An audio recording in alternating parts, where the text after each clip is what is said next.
America is not just going to hand over the world reserve to a crypto project. There has to be like some sort of war involved, in my opinion, for America to give the dollar away as the world reserve. And then there would have to be another country that is the BRICS nations or something like that would be the world reserve. Yeah, let's talk about Visa. All right, throw your V's up in the air. Visa expands stablecoin settlement options to Solana. This just sounds a boring way. Stablecoins, Visa and Solana. This is huge, folks. Visa expanded its USDC stablecoin settlement capabilities to Solana, former partnerships with WorldPay and Nuvei, I think it is. Already said it's moved millions of USDC over the Solana and ETH blockchains to settle payments through VisaNet. They announced this will include Solana blockchain in addition to existing capabilities on Ethereum, said it partnered with WorldPay. All right, here we go. Q Sheffield, head of crypto at Visa, stated that the move aims to speed up cross-border settlements and provide a stablecoin payment option for clients. Here, this announcement also marks Visa inclusion of Solana as a supported blockchain for settlements, making it one of the first major payment companies to do so. This is huge, huge news for Solana. Makes that $20 Solana look kind of attractive, though. Now, can it go past 250 since the whole FTX collapse? You know, there's a lot more Solana out there floating around. Won't be manipulated to the upside anymore. But guys, I still feel like Solana can still pull a 10x here. I agree. I ran some numbers on Solana. I am going to do a Solana price prediction this week. I pivoted last week. But with that said, what's so funny? CryptoFace said, why you capping? No, Crypto said, no, someone just made that up. Okay. So, okay. Okay. But then I looked at, all right. with Solana's supply, I looked into that. It has grown a little bit over 35% since the top of the last bull run. And I still think that as it's kind of picking up bigger partnerships like this, it's going, and we all know how much the VCs love Solana. I feel like Solana is destined to pump. And I don't know. I feel like the supply has gone up, 35%, but that's not that bad compared to the supply situations in other coins. I don't know. I think you could put in a new all-time high in the next run. Yeah, it didn't have them file coin supply issues. Yeah, it didn't Gala or the graph for optimism. Hey, we don't talk about meta money like that. All right, let's talk about Solana, though. Solana emerges as top choice for altcoins. Speaking to AJ's point, with record inflows, so the VCs do love some Solana there. Institutional interest in altcoins may have waned, but one coin seems to be weathering the storm better than the attendees of Burning Man. Solana year-to-date inflows have surged 26 million since the beginning of the year, according to a September 4th Fund Flows Weekly report by CoinShares. Notably, Solana has experienced an inflow worth $700K over the past week, while investors have pulled out 8 million and 3 million from Polygon and Ethereum, respectively, during the same period. Reports indicate that Shopify has integrated Solana Pay with this payment option with the support of stablecoin USDC. So we got Solana still making headway, still, doing the thing as far as partnerships. It's like they're trying to copy Polygon, but they're like, hey, we're a little bit faster, maybe a little bit cheaper. Nando said, DZ growing out his hair. He said he's getting braids. All right. I didn't know that's where that was going to end. I don't know if my hairline can support the braids. I'm going to be starting way back here, folks. No, this is the longest my hair's been since 2020.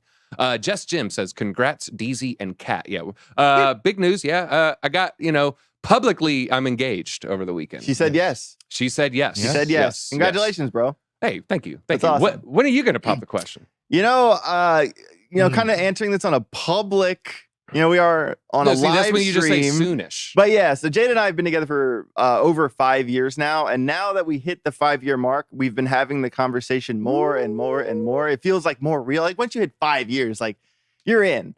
But it's gonna happen eventually. But let's keep it on you, man. So where did you propose? Like how did it go? Like give me the scenario. It was her birthday. Took her to a nice little restaurant. Then we came home. I had her hang out in the driveway for about 30 seconds. And then I had hearts laying out on the floor. Then we had a ring, recorded everything. So nice. That's how I did it. Well done. I tried to get down on one knee. I fell over. I kind of rolled a little bit, fumbled it out of my pocket. And threw up on my word. It was good though. Still, nice. She still said yes. Good. Okay, so the 8K sounds like we missed a lot of context. Heard it on a stream earlier today. Tell us who, Kyr, so we could call him out. All right, let's talk about Vitalik calling out Maker. He sold the tokens. He said it stinks like sulfur, like hell. Maker tokens, he sold them as MakerDAO co-founder pushes for a Solana-based new chain looks like Vitalik did not like that at all. He was just bothered. He was bothered. I was going to make a pun about, you know what? I'm decided not to. Vitalik has sold around 580K worth of Maker tokens after Rune Christensen advocated launching the project's new chain on a Solana-based platform. We keep scrolling here. Anatoly Yakovenko, Solana co-founder, clarified that the proposed new Maker chain has nothing to do with Solana's mainnet or the ongoing Ethereum versus Solana debate. The Ethereum co-founder also paid a visit to the Discord channel of the rival stablecoin platform Reflexer Finance, where he encouraged the community to expand their collateral options to liquidity staking derivatives on Ethereum. Do you think, how many fake Vitaliks are on Discord? A couple 100,000. I don't even know, like, the real, why is the real one even on there? Yeah. All right, well, doesn't he still play video games? He has to.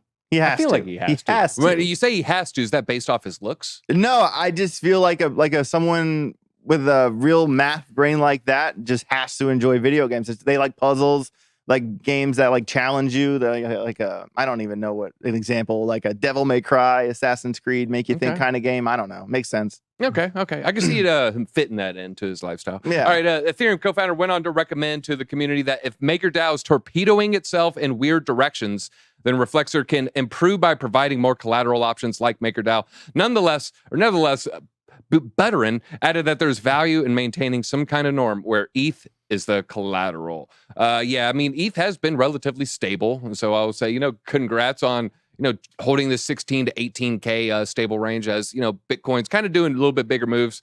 ETH is just kind of weathering the storm. Also, when Bitcoin put in that new low December, ETH didn't fall below $1,000. So it's been doing pretty good here.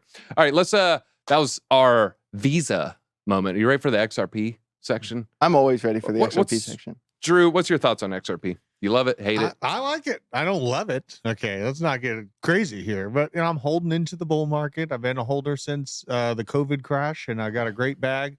I'm well in profits.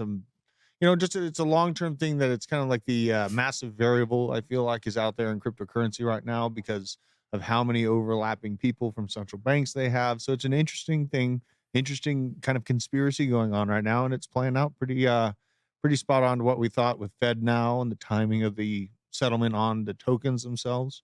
It's building up, so I'm here for it. All right. A lot of people think of Vitalik playing Starfield right now. He's a 28-year-old billionaire. Of course he plays video games. Haven't played any Starfield. Have you played any Starfield? No. I've heard of it, though. I've heard of it. Isn't it like a newer game? Isn't it a newer game? Yeah, it's a newer game. Taco was streaming Dr. Disrespect playing it the other day. Yeah, Doc, he wanted, kind of stream for the people. They didn't want to show him any love. They said his past controversial comments made him, not an attractive person to work with.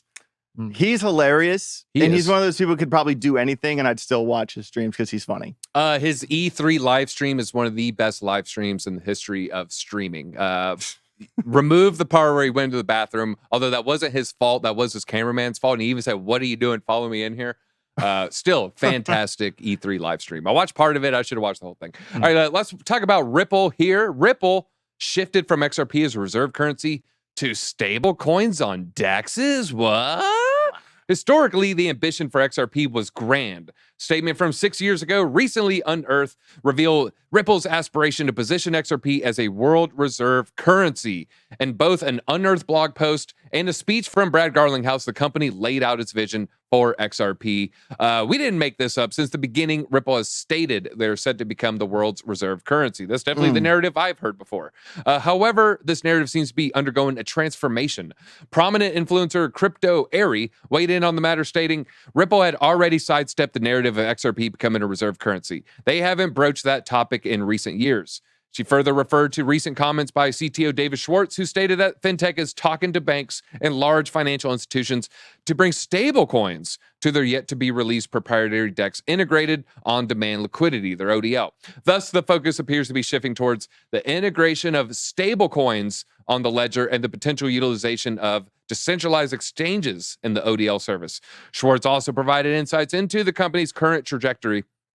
Decentralized exchanges are not presently integrated into ODL. However, he emphasized the ongoing explorations to incorporate DEX services, which would enable trading against automated market makers, aka, the real nuts and bolts of crypto here. As the crypto landscapes continues to evolve, their shift underscores the dynamic nature of the industry and the need for adaptability.